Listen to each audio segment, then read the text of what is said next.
All are doing well. So आज हम discuss करने वाले हैं एवोल्यूशन का पार्ट 3, क्योंकि हम ऑलरेडी पिछली 2 वीडियोस में एवोल्यूशन को डिस्कस कर चुके हैं काफ़ी हद तक। तो आज हम इसके अगले टॉपिक को डिस्कस करने वाले हैं।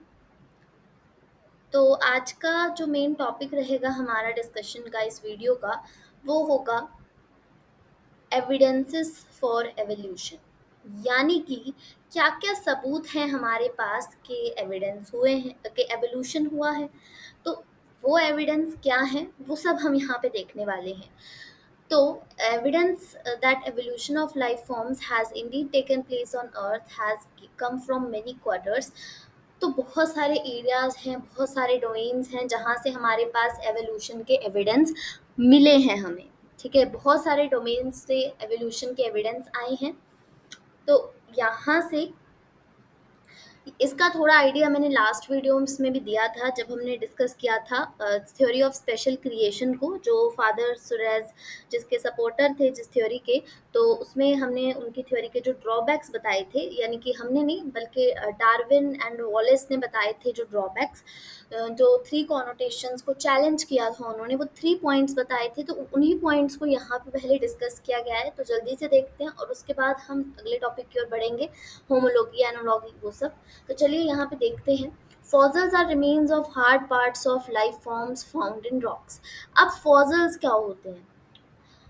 फॉसिल्स जो हैं, जो लाइफ फॉर्म्स की ना डेथ हो जाती है, फिर उनकी जो डेड बॉडी है, जब वो ये ग्राउंड है, इस ग्राउंड पे जब डेड बॉडी जो है पड़ी रहती है लिविंग ऑर्गेनिज्म की, मतलब जो डेड हो चुका है, तो फिर वो जो है उसकी डेड बॉडी के ऊपर लेयर्स जमा होती रहती हैं, है ना।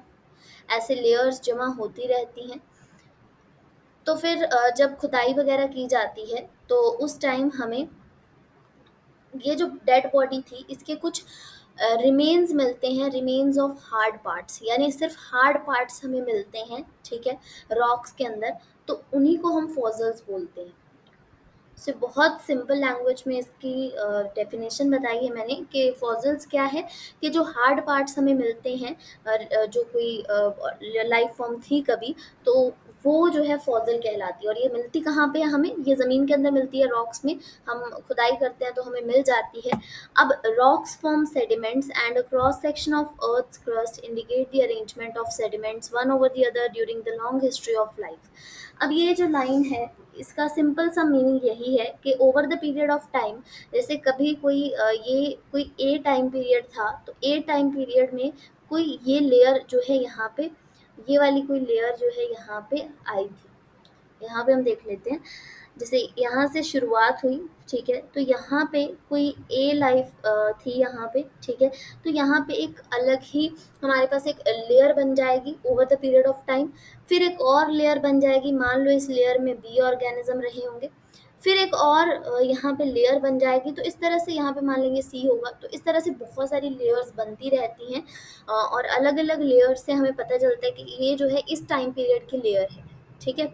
तो ये हमें बेसिकली सेडिमेंट्स की अरेंजमेंट बताते हैं, जो कि लॉन्ग हिस्ट्री ऑफ अर्थ में हमें देखने को मिलते हैं। Different age rock sediments contain fossil of different life forms who probably died during the formation of a particular sediment. तो यहाँ पे बताया गया वही बात को कि अलग अलग रॉक सेडिमेंट्स में आपको जो है अलग अलग लाइफ फॉर्म्स मिलती हैं। ऐसा क्यों होता है? ऐसा इसीलिए होता है क्योंकि जो है हर एक टाइम स्पैन में, हर एक जो है एक टाइम पीरियड में हमें कोई पर्टिकुलर ऑर्गेनिज्म मिलते हैं, क्योंकि एवोल्यूशन से कोई ऑर्गेनिज्म आता है, कोई जाता है, मतलब वो चीज़ होती रहती है ना। तो वो हमें इन फॉसिल्स के थ्रू पता लगता है। तो यहाँ पे यही चीज़ को बताया गया है। Some of them appear similar to modern organisms. अच्छा, तो जो हमें फॉसिल्स मिले हैं आज तक, उनमें एक है एक्सटिंक्ट ऑर्गेनिजम्स के होते हैं। एक्सटिंक्ट यानी जो ख़त्म हो चुके हैं, जैसे डायनासोर हो गया, ठीक है। और जब हम लोग स्टडी करते हैं फॉसिल्स की अलग अलग सेडिमेंट्री लेयर से, तो उनसे हमें पता चलता है कि वो ऑर्गेनिज्म किस जियोलॉजिकल पीरियड में जो है एग्जिस्ट करता था।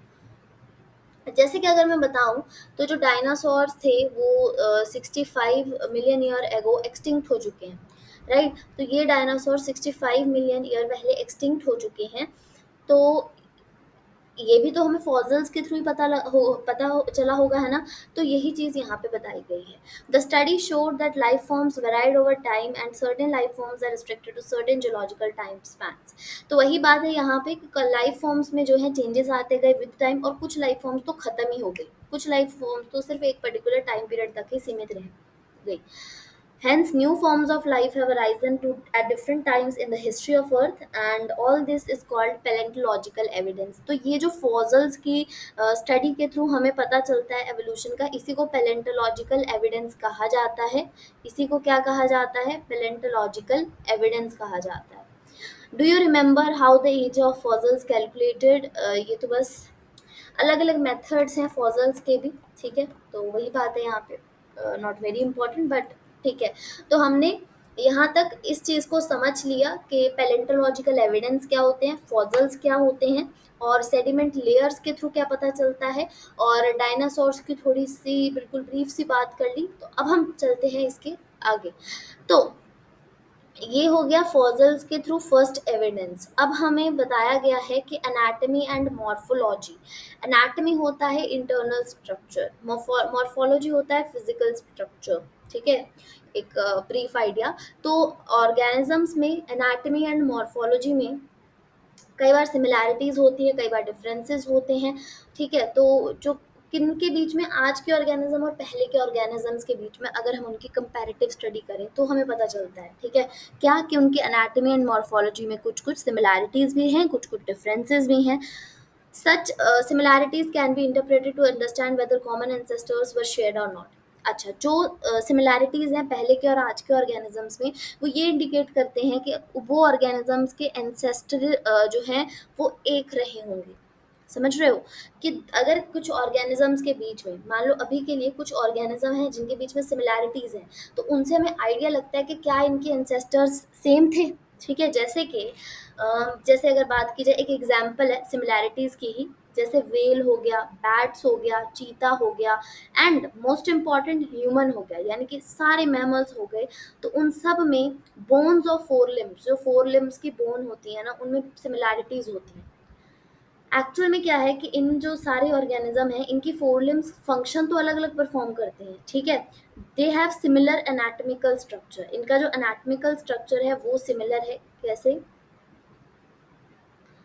जैसे कि इन सब के पास ह्यूमरस है, रेडियस है, अल्ना है, कार्पल्स है, मेटाकार्पल्स है, फेलेंजेस है। किन में? इनकी फोर लिम्स में। तो ये एग्जाम्पल बता रखा है कि हमारे पास जो बैट्स है, वेल्स हैं, चीता है, ह्यूमंस है, सारे मैमल्स हैं, उनमें जो है फोर लिम्स की बोन्स सेम है, उनका एनाटॉमिकल स्ट्रक्चर सेम है, बट जो उनके फंक्शन है फोर लिम्स का वो डिफरेंट है, ठीक है? तो इस तरह से हम ये पता कर सकते हैं कि क्या इनके कॉमन एंसेस्टर्स थे, ठीक है? क्या इनके कॉमन एंसेस्टर्स थे या नहीं थे? तो यहाँ से बताया गया है कि इन these animals the same structure developed along different directions due to adaptations to different needs.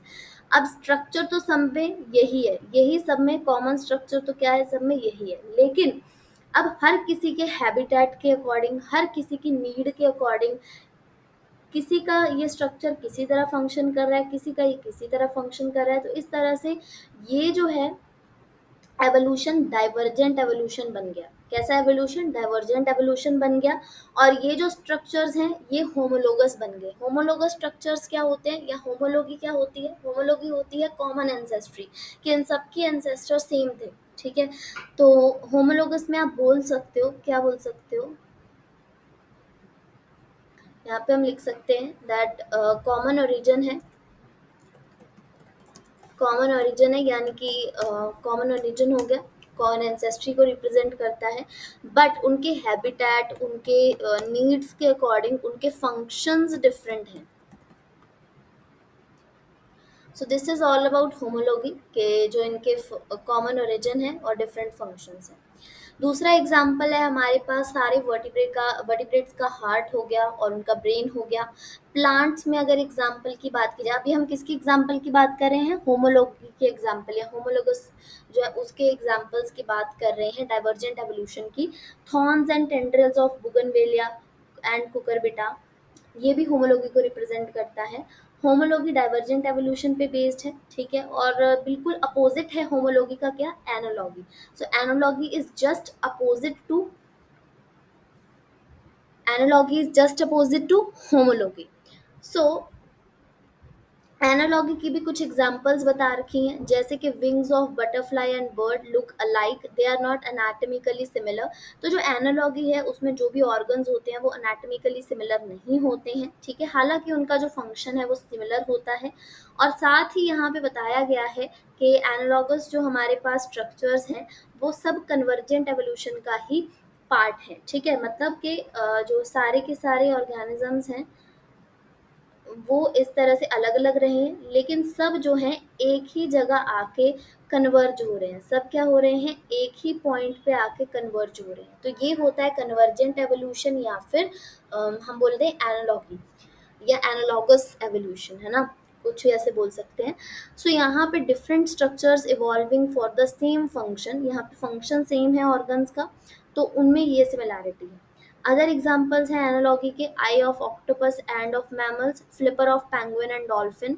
या फिर हम बोल सकते हैं, one can say that it is the similar habitat that has resulted in selection of similar adaptive feature in different group of organism but toward the same function। तो ये बता रहा है कि हो सकता है कि ये है चीज़ कि हैबिटेट के कारण ऑर्गेनिजम्स अलग अलग थे, ठीक है, उनका ओरिजिन अलग था, लेकिन हैबिटेट ऐसा बन गया कि उनको सिमिलर फंक्शन परफॉर्म करना पड़ा। तो ये एनोलॉगी है। इसमें एग्जाम्पल और आते हैं हमारे पास स्वीट पोटैटो जो कि रूट मॉडिफिकेशन है, पोटैटो जो कि स्टेम मॉडिफिकेशन है, ये भी एग्जाम्पल है किसके, एनोलॉगी के एग्जाम्पल्स हैं। सो हमने सबसे पहले पैलेंटोलॉजिकल एविडेंस देखा, फिर हमने देखा होमोलॉगी को, और फिर देखा हमने एनालॉगी को, और ये बहुत इंपॉर्टेंट है। साथ ही यहाँ पे ये डायग्राम बन रखा है बुगनवेलिया का, एंड ये बन रखा है कुकरबिटा का। तो जो बुगनवेलिया है इसमें हमारे पास थॉर्न्स हैं, कुकरबिटा में हमारे पास टेंड्रल्स हैं। ये यहाँ पे एग्जाम्पल दिखा रखे हैं। So hope you all enjoyed watching this video. Please like, share and subscribe the channel for watching more videos and part 4 of this lecture series. So thank you.